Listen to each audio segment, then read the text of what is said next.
بسم الله الرحمن الرحيم، والصلاة والسلام على خاتم النبيين سيدنا محمد صلى الله عليه وسلم. السلام عليكم ورحمة الله وبركاته. الفيديو النهاردة عن جزء تأكيل يدوي وجزء ازاي نفرخ زغاليل كتيرة في وقت قصير. فتعالوا مع بعض نشوف. اول حاجة مع بعض هنعمل مع بعض الميكس. الميكس بتاعنا يا جماعة عبارة عن هيبقى 700 جرام مية. تمام، ده الميكس بتاعنا.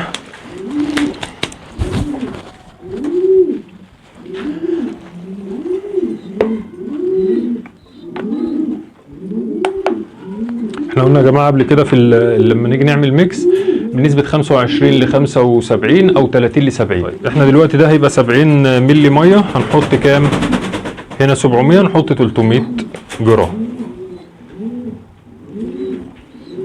تقريبا، بيبقوا 5-6 معالق يعني.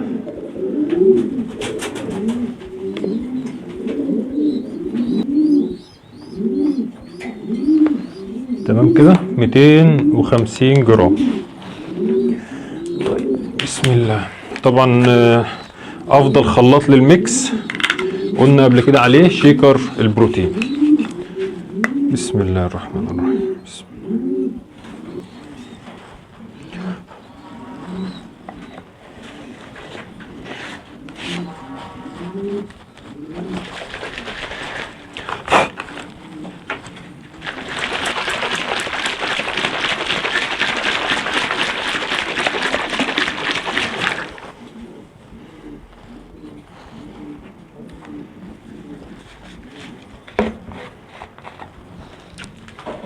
المية الدافية يا جماعة، نزود مية دافية.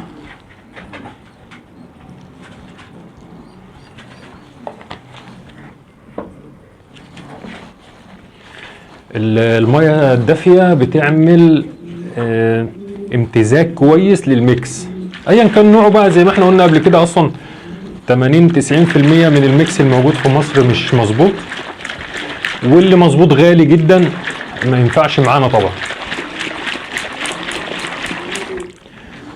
مش هجيب علبة تانية بالمرة.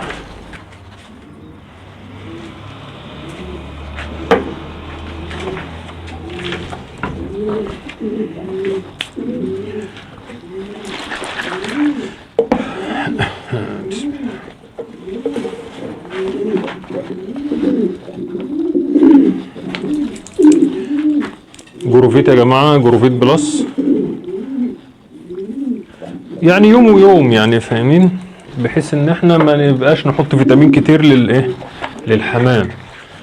يوم ويوم كده نحط، يوم خميرة ويوم جروفيت، يوم ألف دال 3، ده كله للزغاليل. وده شكل الميكس.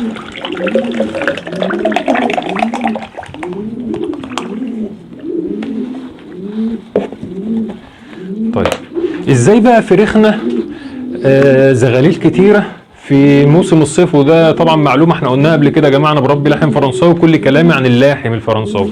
اللحم الفرنساوي في فترة القلش اللي هو موسم الصيف اللي هو موسم القلش، الحمام اللحم الفرنساوي شغال زي اي يوم في السنة. احنا بقى فرخنا زغاليل كتير ازاي؟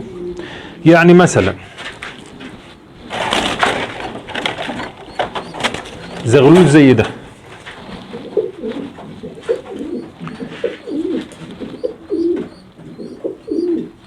ده زغلول بلاك. تمام، اخوه مات في البيضه كبست بيه. ماشي. طيب لو انا سبته تحت الاهالي، انا هوري لكم دلوقتي اخوه.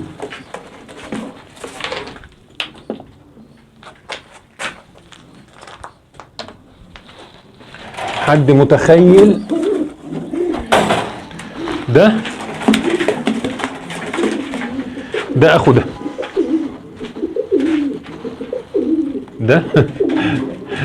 اخو ده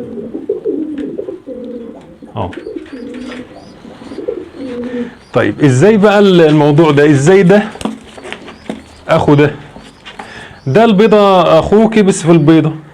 لو سبته تحت الاهالي كانوا لسه هيبيضوا الايام اللي احنا فيها دي.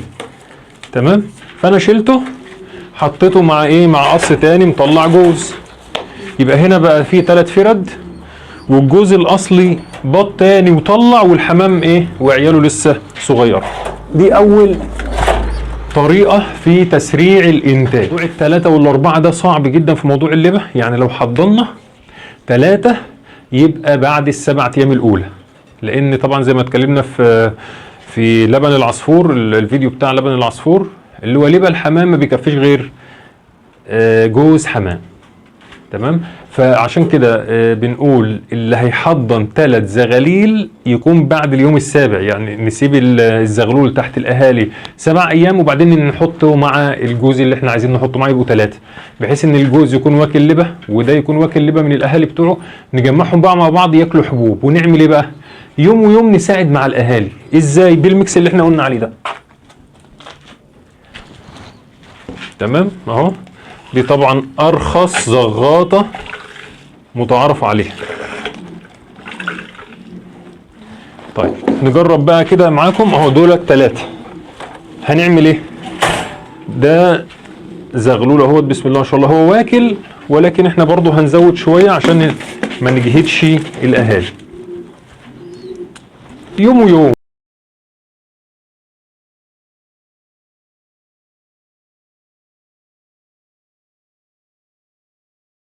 تمام اه.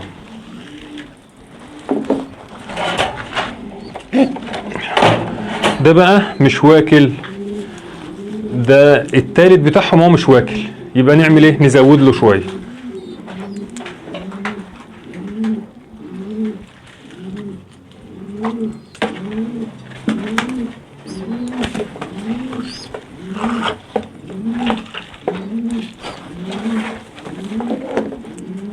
يعني تقريبا سرنجة ونص بياخد لو هو مش واكل خالص. تمام بس كده. طبعا الزغلول الاسود اللي احنا شفناه الاول ده واكل كويس جدا، فمالوش لازمه كده خلاص. احنا ساعدنا القص ده اللي تحته 3 زغاليل. تعالوا نشوف قص تاني تحته 3 زغاليل.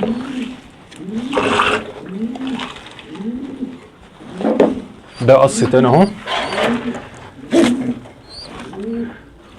بسم الله. ده قص تحته تيتان احمر،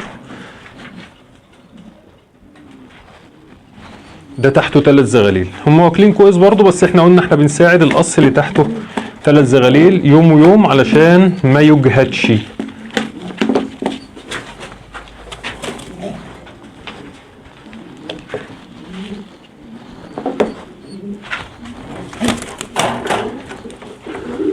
ده اخوه.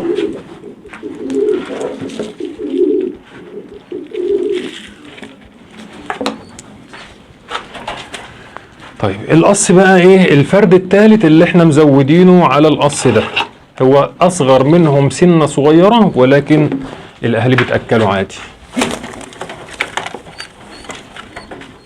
اللي هو ده بسم الله ما شاء الله يعتبر احسن حاجه واكله فيهم. واحنا برضو هنزود له شويه عشان ايه بقى؟ عشان في فيتامين في الميكس، يعني لو خد نص سرنجه بس كفايه. بنحط فيتامين في الميكس، بنحط خماير فبنديله يعني.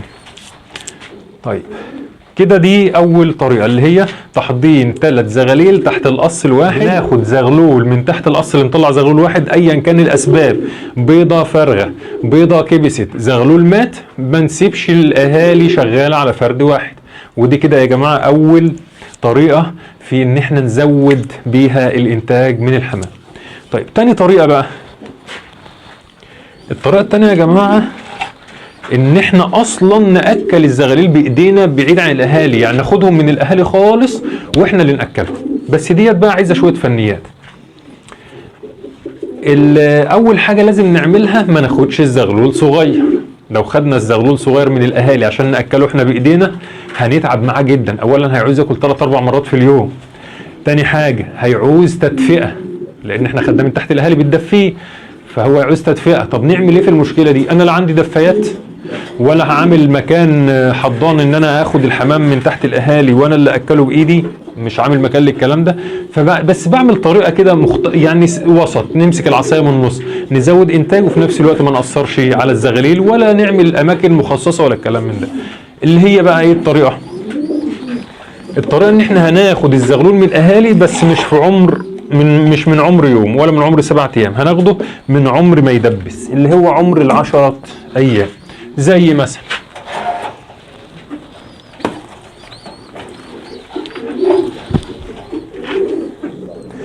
ده زغلول انا واخده من عمر كام؟ 10 ايام من الاهالي. ده حمام وارد الكويت، مش مستورد يا جماعه، ده حمام مش مستورد، ده وارد الخارج جاي من بره. اسعاره عاديه ب 250 جنيه و 300 جنيه زيه زي اللي في مصر يعني. ماشي اهو. ده انا اللي مربيه على ايدي من عمر كام؟ من عمر 10 او 12 يوم، خدته من الاهالي وانا اللي باكله بايدي. ده وارد الخارج، ده وارد الخارج مش مستورد، حتى لابس الدبل زي ما احنا قلنا بنلبس الدبل العاديه اهيت اخضر وازرق للحمام العادي. تمام. المستورد بيلبس برتقاني واصفر. ده انا مربيه على ايدي يا جماعه من عمر كام؟ عمر التدبيس كده يعني، عمر اول ما يدبس عشان الدفى بقى. اول ما يدبس ويطلع الدبوس بتاع الريشه كده يفك يبدا يبقى ريشه كده، مش هيحتاج تدفئه من الاهالي. لما احط في العين الواحده 6 حمامات 6 زغاليل زي ده مش هيحسوا ببرد. تمام. ده متربي من عمر 12 يوم، انا اللي باكله يدوي. ماشي يا جماعه؟ طيب نجيب بقى اخواته اللي معاه في نفس العين كلهم نفس الطريقه، يعني انا حاططهم في عين واحده، انا اللي مربيهم.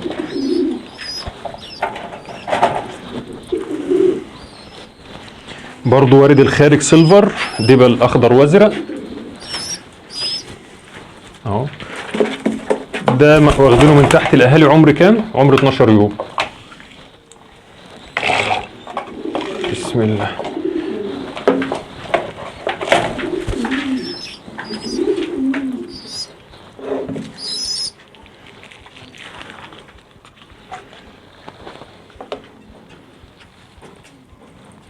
انا بقى احاول اسرع الفيديو واكمل تاكيل المجموعه اللي انا بقول لكم عليها دي ونكمل مع بعض الفيديو.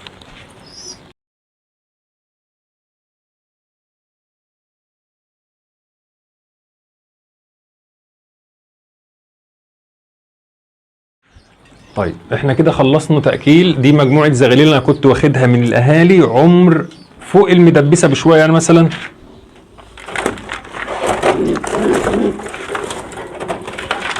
حاجه زي كده باخدها من تحت الاهالي اهي.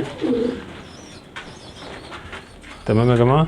في العمر ده اصغر سنه اكبر سنه، واجمعهم في عين لوحدهم مثلا 6 زغاليل 7 زغاليل على حسب. واعمل ايه بقى؟ اكلهم يدوي.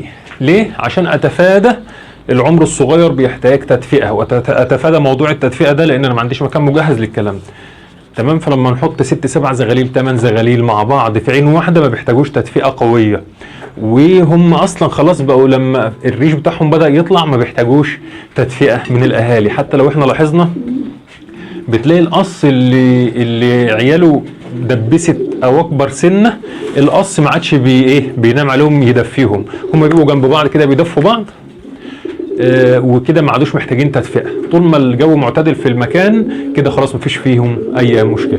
يبقى احنا كده لما ناكل يدوي مجموعه من الزغاليل الاهالي بتشتغل تاني بسرعه ونبدا ننتج، وعجله الانتاج تبقى اسرع من الوضع الطبيعي. انا مش عايز اطول عليكم في الفيديو، وان شاء الله الفيديو اللي جاي مقارنه بين اللاحم الابيض المستورد واللاحم الابيض وارد الخارج. انتظرونا يوم الخميس الجاي ان شاء الله. شكرا والسلام عليكم ورحمه الله وبركاته.